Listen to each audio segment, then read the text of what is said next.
सुंदस 3 भाइयों की इकलौती बहन थी। खूबसूरत, दिलकश, हसीन, घर भर की लाडली, अपनी मर्जी से रहती। उसको सजने संवरने का बड़ा शौक था। घंटों आईने के सामने बैठी रहती। उसके बाल भी बड़े खूबसूरत थे, घुंघरियाले, चमकदार, लंबे, घने। सुंदस की अम्मी की ख्वाहिश थी कि सुंदस की शादी अपनों में हो जाए ताकि हमारी आंखों के सामने रहे। एक बेटा साकिब मुल्क से बाहर था और 2 बेटे काशिफ और आतिफ अभी पढ़ रहे थे। सुंदस भी एफए में थी, मगर सुंदस के भाई साकिब की मर्जी थी कि जब तक मैं बाहर हूं तब तक एक अच्छा सा घर ले लिया जाए और सुंदस का रिश्ता अपनों में हो जाए, और जब तक वो वापस आए तब सुंदस रुखसत होके अपने घर की हो जाए। मगर कोई भी फैमिली में से रिश्ता लेने को राजी नहीं था। एक तो सुंदस छोटी थी, दूसरा मैच्योर नहीं थी, घर नहीं संभाल सकती थी।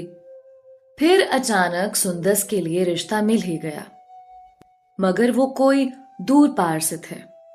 उनको लड़की खूबसूरत चाहिए थी और कोई डिमांड नहीं थी। लड़का दुबई सेटल था और ब्याह के बाहर ले जाना चाहता था। रिश्ता तय हो गया। सुंदस के घर वालों ने अपना घर लेने का सोचा। उनको एक अच्छा सा घर मिल गया जो 2 मंजिला पर मुश्तमिल था। घर की छत के साथ मुंसलिक एक नीम का दरख्त था जो कि घर की छत पर साया किए हुए था। सुंदस की शादी की तारीख रख दी गई। सुंदस का जब से रिश्ता तय हुआ था वो तो ज्यादा ही प्यारी होती जा रही थी, और जिन्होंने रिश्ता लेने से इनकार किया था वो पछताते नजर आए थे। जैसा कि मैंने बताया, सुंदस को बनने संवरने का शौक था और एक आदत ये भी थी कि शाम को छत पर चली जाती और वॉक करती। गर्मियों के दिन थे। मगरिब से कुछ पहले असर के बाद ये टाइम जिन्नों चुड़ैलों का होता है, मगर हम लोग ख्याल नहीं करते। सुंदस छत पर थी, हेडफोन लगा के वॉक कर रही थी। एकदम से चीखने लग गई, मुझे बचाओ, मुझे बचाओ। सब भागे उसे नीचे ले आए। सब बोले शायद बच्ची डर गई। शादी में कुछ ही दिन बाकी थे। सुंदस के मामू खुद एक मस्जिद के खतीब थे। उन्होंने दम वगैरह कर दिया और कहा कि बच्ची डर गई है, अब बस ध्यान रखें। तकरीबन कोई 1 हफ्ते के बाद सुंदस एक रात हड़बड़ा कर उठी और रोने लगी। सब जमा हो गए। उसने बताया कि मैं मर गई हूं और मुझे कब्रिस्तान दफनाया जा रहा है। फिर एक बार हाफिज साहब से दम करवाया गया और वो बिल्कुल ठीक हो गई। सुंदस की मेहंदी का फंक्शन था। सुंदस को पीला जोड़ा पहना दिया गया। भाई साकिब भी आ गया। आखिर लाडली बहन की शादी थी और सुंदस को इतना रूप आया कि नजर न हटती थी। मेहंदी के फंक्शन में ही निकाह कर दिया गया। लड़का देखकर लोग हैरान रह गए। इतना हैंडसम और इतने अमीर लोग, क्या किस्मत खुली बच्ची की। मेहंदी का फंक्शन अच्छे से हो गया, मगर ऐसा लगने लगा कि जैसे सुंदस थक गई है। उसकी बहुत वीरान सी आंखें थीं, पर किसी ने भी गौर नहीं किया कि शायद शादी के फंक्शन से थक गई। ना ही उसने किसी को बताया।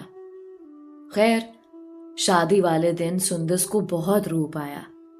दुल्हन बन के खूब जच रही थी। सहेलियां दूल्हे के नाम से छेड़ रही थी। सब बहुत खुश थे।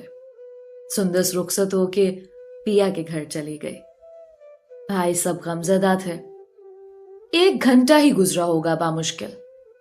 सुंदस के भाई को कॉल आती है कि आए, अपनी बहन को ले जाएं, हमारे साथ धोखा हुआ है।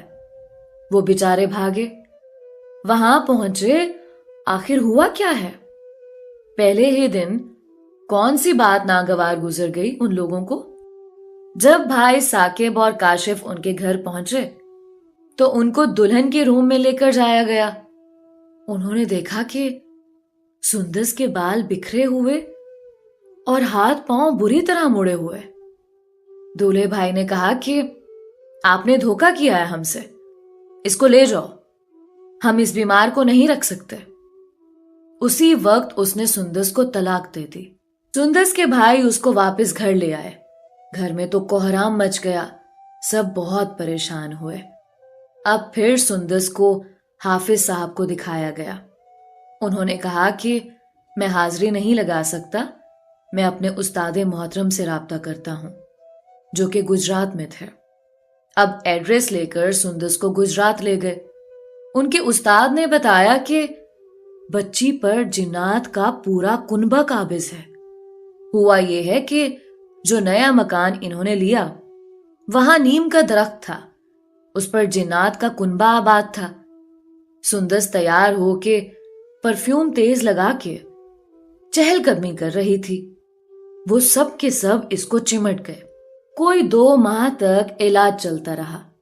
इस दौरान सुंदस इतनी कमजोर, सूख के कांटा हो गई कि पहचानी ना जाती थी। किसी जिनको बाल पसंद आए, किसी को सूरत, कोई परफ्यूम की खुशबू से चिमट गया। सुंदस पर रोज दम दुरूद फूंके जाने लगे। बहुत वक्त बाद उसकी सेहत दुरुस्त होने लगी। एक बार फिर गुजरात के बाबा ने सुंदस को देखा तो वो बोले कि अब खुदा के करम से सुंदस ठीक हो गई है और जिन्नात का असर भी खत्म हो गया है। बस इस वाकये के बाद उन लोगों ने वो नीम वाला घर छोड़ दिया। अब सुंदस की 5 साल बाद शादी हुई है। खुदा ने उसको 2 बच्चे दिए हैं। माशाल्लाह से सुंदस सेहतमंद है, अब पहले की तरह खूबसूरत और निखरी हुई है।